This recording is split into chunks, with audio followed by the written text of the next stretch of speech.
Dear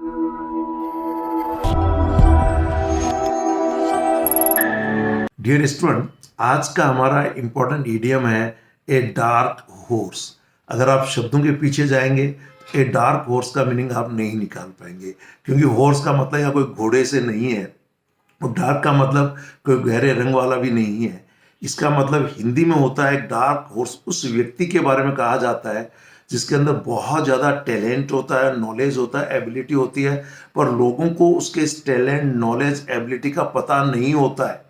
और जब कभी परफॉर्म करता है तो उसका ये टैलेंट, ये नॉलेज, ये एबिलिटी सामने आती है। इसलिए उस व्यक्ति को हिंदी के मुहावरे के रूप में कहते हैं छुपा रुस्तम। क्या कहते हैं? छुपा रुस्तम। कि यार भाई, तुम तो छुपे रुस्तम निकले। यानी उससे उम्मीद नहीं की थी कि वो कोई अच्छा काम करेगा, अच्छा परफॉर्म करेगा, लेकिन उसमें एबिलिटी थी, उसके कारण से उसने अच्छा काम किया। तो इसी छुपा रुस्तम के लिए यूज हुआ है कि a person who has hidden talents, यानी कोई व्यक्ति जिसमें कुछ छिपी हुई प्रतिभाएं हैं, और a person about whose abilities nothing is known, कोई ऐसा व्यक्ति जिसकी योग्यताओं के बारे में कुछ भी मालूम नहीं है। इट मीन्स छिपी हुई असीमित शक्ति और योग्यता वाला कोई व्यक्ति, यानी हिंदी में मुहावरे में कह सकते हैं छुपा रुस्तम। ये ए डार्क हॉर्स एसएससी के लिए तो बहुत इंपॉर्टेंट इडियम है। ये अनेक बार पूछा जा चुका है। साथ में CDS, NDA, bank PO, CAT, CLAT या जो अदर कॉम्पिटिटिव एग्जामिनेशंस है, किसी न किसी रूप में, चाहे वो डायरेक्ट क्वेश्चन के रूप में हो या फिर किसी पैराग्राफ में हो, अक्सर ये डार्क हॉर्स का प्रयोग होता है। साथ में डे टू डे लाइफ में भी आप इसका यूज काफी कर सकते हैं। एसएससी ने इसके जो ऑप्शंस दिए हुए थे वो आपके सामने मैं बताऊंगा। पहला है एन इनएक्सपेक्टेड विनर, कोई ऐसा विजेता जिसके बारे में उम्मीद नहीं की थी कि यह जीत जाएगा। इट मीन उसमें एबिलिटी थी लेकिन छिपी हुई थी। ठीक। नेक्स्ट है समवन हु इनएक्सपेक्टेडली सक्सीड्स, कोई ऐसा व्यक्ति कि उम्मीद नहीं की थी लेकिन वह सफल हो गया। एन अननोन एंट्री, किसी कंपटीशन में ऐसे किसी प्रतिभाशाली व्यक्ति की एंट्री हो जाए जिसके बारे में लोगों को पता नहीं था पहले।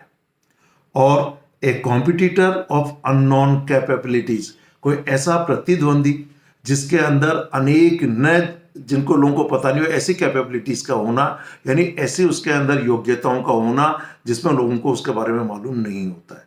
तो ये ईडियम ए डार्क हॉर्स कॉम्पिटिटिव एग्जामिनेशंस के साथ साथ सभी यानी कहना चाहिए डे टू डे लाइफ के लिए भी काफी यूजफुल है। आइए कुछ एग्जाम्पल सेंटेंसेस देखते हैं।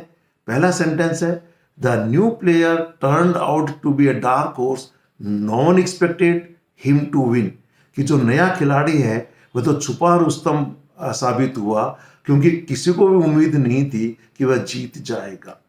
और नेक्स्ट सेंटेंस है the new singer was a dark horse in the competition, she surprised everyone with her performance, कि जो नया सिंगर है वह तो कंपटीशन के लिए एक तरीके से डार्क हॉर्स था, यानी उसकी छुपा रुस्तम था, उसकी एबिलिटी का पता नहीं था। उसने अपने परफॉर्मेंस से सभी को आश्चर्यचकित कर दिया। तो जब सभी को आश्चर्यचकित कर देगा, इट मीन्स उसके अंदर छिपी प्रतिभाएं थी जो सामने आई बाद में जाकर। जब एसएससी ने ये पूछा तो कई एक बार ये सेंटेंस दिया हुआ था कि देखिए, कई बार एसएससी ईडियम्स को या वर्ड्स को सेंटेंसेस में पूछता है और कई बार डायरेक्ट भी दे देता है, यानी ईडियम दे दिया, नीचे चार ऑप्शन दे दिए।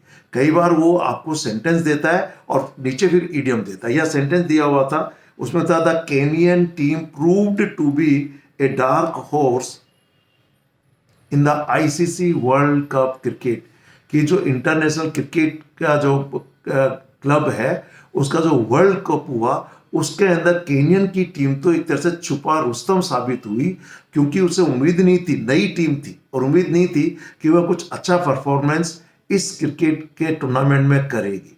तो ये ईडियम ए डार्क हॉर्स कॉम्पिटिटिव एग्जामिनेशंस के साथ साथ डे टू डे लाइफ के लिए भी काफ़ी उपयोगी है। Thank you very much, have a nice day.